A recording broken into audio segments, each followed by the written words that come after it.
அனைவருக்கும் வணக்கம். நான் உங்கள் பத்திரிகையாளர் RS கார்த்திக். இந்த வீடியோல நாம பார்க்க இருக்கிறது நம்ம வேற லெவல் சினிமா சேனலோட சினிமா விமர்சனம். இப்ப நம்ம பார்க்க இருக்கிறது இந்த வாரம் திரைக்கு வந்திருக்கிற டப்பாங்குத்து படத்தோட விமர்சனம். டப்பாங்குத்து பேரு நாங்க புதுசா கட்டிக்கிட்டோம் அந்த மாதிரி இருக்குது இல்லைங்களா? நம்மளும் ரொம்ப எதிர்பார்ப்போட போனோம். டப்பாங்குத்து படம் வந்து நம்ம எதிர்பார்ப்போம் ஒன்றும் வீணடிச்சிடவும் இல்லை, முழுசா வீணடிச்சு இல்லை, அப்படிதான் சொல்லணும். ஒரு முக்கால்வாசி இல்லை, ஒரு பாதி, கால்வாசி இல்லை, பாதி வந்து பூர்த்தி பண்ணிடுச்சுன்னு தான் சொல்லணும். படம் ஃபுல்லாக பாட்டுங்க, பாட்டு தாங்க அந்த படம். என்ன பாட்டுன்னா டப்பாங்குத்து பாட்டு, குறவங்குறத்தி ஆட்டம், ராஜாராணி ஆட்டம், இன்னும் என்னென்னலாமோ இருக்குதுங்க படத்தில். அதாவது இந்த இந்த படத்தில் நடிச்சிருக்கிற ஹீரோ அவர் வந்து பார்த்தீங்கன்னா திருக்கத்தி கல்லன் நினைக்கிறேன், அது கலைஞர் கதை வசனத்தில் கலைஞர் டிவியில் வந்தது, அதில் நாயகராக நடிச்சிருந்தவர். அவர் தான் இதுலேயும் வந்து நாயகர். சங்கரா பாண்டியன் வேறு லெவலில் பண்ணியிருக்கிறாரு. உண்மையாக எனக்கெல்லாம் வந்து நம்ம கரகாட்டக்காரன்ல ராமராஜனை பார்த்த மாதிரி இருந்தது.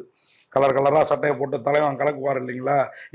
அதில் வந்து கவுண்டமணி செந்தில்னா இதில் வந்து நம்ம காதல் சுகுமார், விஜய் கணேஷ் இவங்கெல்லாம் இருக்கிறாங்க. உண்மையாக காதல் சுகுமார் வந்து வேற லெவலில் பண்ணியிருக்கிறாரு இந்த படத்தில். இந்த படத்தை வந்து உட்கார வைக்கிறதே அவர் தான் சொல்லலாம். அதுமாதிரி இந்த வில்லன் கேரக்டர்லாம் வித்தியாசமாக இருக்குது. இந்த ஊரில் இந்த மாதிரி ஆட்கள்லாம் என்ன கதை, என்ன ஊர் அப்படின்னு பார்த்தீங்கன்னா, மதுரை தேனி பக்கம் ஒரு ஊருங்க.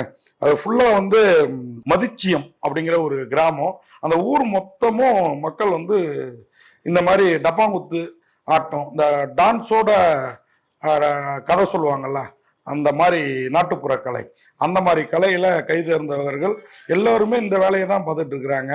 ஒருத்தர் மாமா மச்சான் உறவு முறை. ஆனாலும் அந்த ஊரில் ஒரு சிலர் வந்து தாங்களுடைய சுயநலத்துக்காக அந்த ஊர் மக்களை வந்து இப்படிதான் இருக்கணும், நான் தான் மொத்த நாடக சாம்ராஜ்யத்துக்கும் இந்த மாதிரி நாட்டுப்புற கலைக்கும் ராஜா, என்னை தாண்டி நீங்கள்லாம் எதுவும் பண்ணக்கூடாதுன்னு இருக்கிறாரு. அவருடைய உறவுக்கார பையன் தான் நம்ம ஹீரோ சங்கர பாண்டியன். அவர் பேர் வந்து படத்தில் வந்து மதிச்சியம் பாண்டியன்னு கேரக்டர் நேமு. இந்த மதிச்சியம் ஊரில் அவருடைய முறப்பொண்ணு தனம், அந்த கேரக்டரில் வந்து தீப்தி ராஜ்ன்ற பெண்மணி புதுசாக நடிக்க வந்திருக்காங்க. சில ஆண்களில் அவங்கள்ட்ட குஷ்பு மாதிரி வருவீங்கன்னு சொல்லி யாராவது இந்த ஃபீல்டுக்கு அழைச்சிட்டு வந்திருப்பாங்கன்னு நினைக்கிறேன். கொஞ்சம் கொழுக்கு முழுக்குன்னு இருக்கிறாங்க. சில ஆண்களில் குஷ்பாக தெரியுறாங்க, சில ஆண்களில் வந்து எப்படி சொல்கிறது அப்படி இருக்கிறாங்க. அதாவது சினிமாவுக்கு ஒட்டியும் ஒட்டாமலும் இருக்கிறாங்க அந்த பெண்மணி. ஆனால் அவங்களோட சைடில் வர கேரக்டர், அதுவும் இந்த படத்தில் திருநங்கைகளாக அவ்வளோ கௌரவப்படுத்திருக்கிறாங்க. சில திருநங்கைகள்லாம் அந்த படத்தில் இடம்பெற்றிருக்கிறவங்க ஹீரோயினே தூக்கி சாப்பிட்ருவாங்க, அப்படி இருக்கிறாங்க. அதெல்லாம் ஒரு அம்மா வந்து மத்தியம வயதோட ஒரு திருநங்கை வந்து இன்டர்வலுக்கு அப்புறம் வராங்க.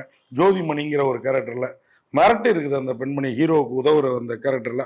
அவங்க கூட வர்ற திருநங்கைங்க எல்லாமே இவங்களாம் திருநங்கைகளா இல்லை நம்மளை மாதிரி நார்மல், நமக்கு தெரிஞ்ச பெண்கள் மாதிரி நார்மல் பெண்களா அப்படிங்கிற லெவலில் இருந்தாங்க. இன்னும் சொல்ல போனால் ஹீரோயினோடைய பிரமாதமாக இருந்தாங்க. ஆமாம், அது என்ன வர தெரியல. ஆனால் அந்த மாதிரி ப்ளஸ் பாயிண்ட்டுகளோட இந்த படத்தில் வந்து இந்த பாட்டு சீன்லாம் இருக்கு பாருங்க.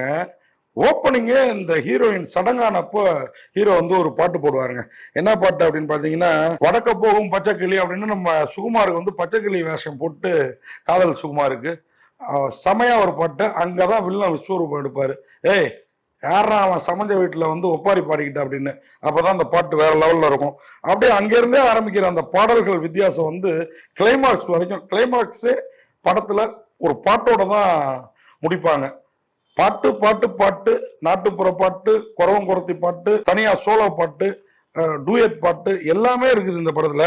எல்லாமே கொஞ்சம் இந்த படம் பீரியட் ஃபிலிம்ங்கிறதுனால அப்படி எடுத்துருக்கிறாங்களா இல்லை நமக்கு இப்படிதான் காட்டணும்னு எடுத்தாங்களா தெரியல. நமக்கு கொஞ்சம் ராமராஜன் காலத்து படமா தெரியுது.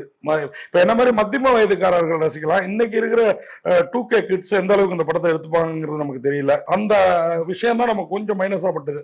மற்றபடி படத்துல அந்த ஹீரோ கொஞ்ச நேரத்துக்கு அப்புறம்லாம் அந்த கதையெல்லாம் உருக்கமா சொல்றப்போ, அதுவும் ஹீரோயினுக்கு வர்ற இன்னலை தடுக்கிறதுக்காக ஹீரோ வந்து அவளுக்கு பக்கபலமா இருக்காரு.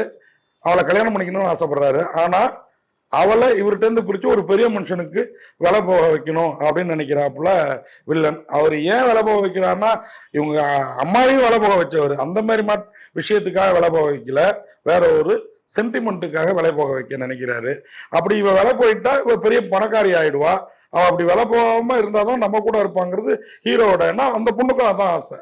அப்போ ஹீரோ என்ன பண்றாரு, அந்த வில்லனுக்கிட்ட வேற யார் போனது பெண் வடிவில் அப்படிங்கிறதுக்கெல்லாம் வித்தியாசமா வெறுவெறுப்பா ஒரு பாடல்கள்லயே விடை சொல்லியிருக்கு இந்த படம். இந்த படத்துல அந்த விஜய கணேஷ் ஆகட்டும், தர்மலிங்கம் கேரக்டர்ல வர்றவராகட்டும், பூபதி கேரக்டர்ல பெரிய மனுஷனா வர்றவராகட்டும், எல்லாருமே சிறப்பா பண்ணியிருக்கிறாங்க.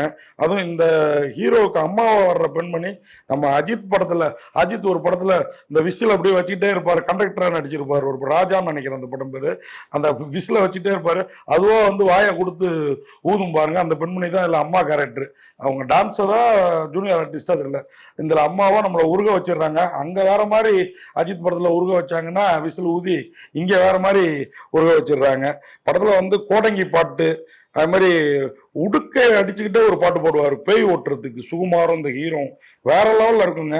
அதுக்கப்புறம் இன்ட்ரோலுக்கு அப்புறம் பாத்தீங்கன்னா கிளைமாக்ஸ் கிட்ட ஒரு பாட்டுங்க, அதுல வந்து பூபதி கொலை சிந்து பாடுறா அப்படின்னு சொல்லிட்டு, பூபதி எப்படி கொலகாரனா, ஹீரோயினா அம்மாவை ஏன் கொன்னா, இப்போ பிள்ளைக்காக ஏன் அலையறான் அப்படிங்கறது அந்த பாட்டிலேயே சொல்லியிருப்பாருங்க.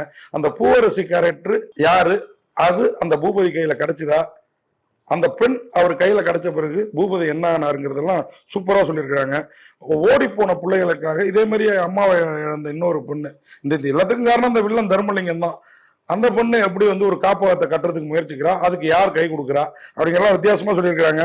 உண்மையாவே டப்பாங்குத்து கொடுத்த காசுக்கு ஒர்த்து. இந்த படத்துல சங்கர பாண்டியன் அந்த மதிச்சியம் பாண்டியனா பிரமாதமா நடிச்சிருக்கிறாரு. தீப்திராஜ் தனம், நான் ஏற்கனவே சொல்லிட்டேன். காதல் சுகுமார் சக்குங்கிற கரையில் நகைச்சுவை, ரொம்ப நாளைக்கு அப்புறம் காதல் சுகுமாருக்கு கண்ணில் ஊத்திக்கிற மாதிரி ஒரு படம். ஆண்ட்ரூஸ் அவர் தான் வில்லன் தர்மலிங்கம். கதாநாயகி தோழி துர்கா ராசாத்திங்கிற அந்த கேரக்டர்ல இந்த படத்துக்கு வந்து அது இல்லாம அந்த வில்லன் நான் சொன்னேன் இல்லைங்களா பூபதி, அவங்க எல்லாமே சிறப்பாக நடிச்சிருக்கிறாங்க. இந்த அம்மா கேரக்டர் இன்னமும் மனசை விட்டு அகல மாட்டேங்குது. அது அஜித் படத்துல விசில் அடிச்சதுனாலயா என்னங்கிறத நீங்க படம் பார்த்து தெரிஞ்சிங்க. அவங்களுக்கு வாய் ஒரு மாதிரி அந்த விசிலுக்காக ஏற்ற மாதிரியே ஒரு வாயா இருக்கும். அந்த அம்மா இதுல பின்னி படம் எடுத்திருக்கிறாங்க. என்ன ஒண்ணு, அவங்க தூக்கு மாட்டி தூங்குறது நம்மளால ஏத்துக்க முடியல. படத்துல 2-3 கேரக்டர் தூக்கு மாட்டி தூங்குது. படத்துல கிராமத்துல நாமெல்லாம் கேள்விப்பட்டிருப்போம், அடிக்கடி இந்த தூக்கு மாட்டிட்டாங்க, என்ன தூக்கு மாட்டிட்டாங்கன்னா என்னன்னு. கொஞ்ச காலமா அந்த மாதிரி காட்சிகள் நம்ம காதுல, இங்க சிட்டில எல்லாம் தற்கொலை பண்ணிக்கிறதுங்கிறது வேற, ரயில்ல பஸ்ல விழுறது இல்லையா. ரொம்ப நாளைக்கு அப்புறம் அதுக்கு படம் பக்குன்னு இருந்தது. இந்த படத்துல வந்து முத்து வீரா அவர் தான் இந்த படத்தை வந்து இயக்கி இருக்கிறாரு. உண்மையாவே பெருசா குறை சொல்றதுக்கு இல்லை. என்ன ஒண்ணு, எடிட்டர் சில சீன்ஸை முன்னாடி வச்சு கொஞ்சம் கதையை சொல்லி பின்னாடி கொண்டு வந்தா இன்னும் பிரமாதமா இருந்திருக்கும். கதை திரைக்கதை வசனம் எஸ் டி குணசேகரன். உண்மையா ரியலான ஒரு ஸ்டோரியை சொல்லியிருப்பாரு இருக்கு, அசத்தலா இருக்குது கதை.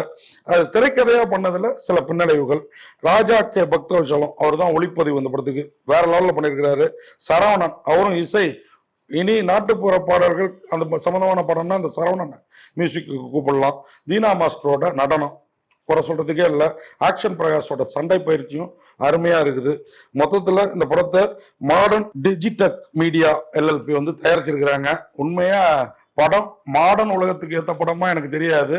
ஆனா ஒரு ரிலாக்ஸா பார்த்தோம்னா நாட்டுப்புற கலைகளை வளர்க்க நாமளும் கை கொடுத்த மாதிரி இருக்கும். டப்பாங்குத்து நம்ம கொடுத்த காசுக்கு ஒர்த்துன்னு சொல்லி விடைபெறேன். நன்றி, வணக்கம். இந்த வீடியோ உங்களுக்கு பிடிச்சிருந்தா லைக் பண்ணுங்க, கமெண்ட் பண்ணுங்க, ஷேர் பண்ணுங்க, சப்ஸ்கிரைப் பண்ணுங்க.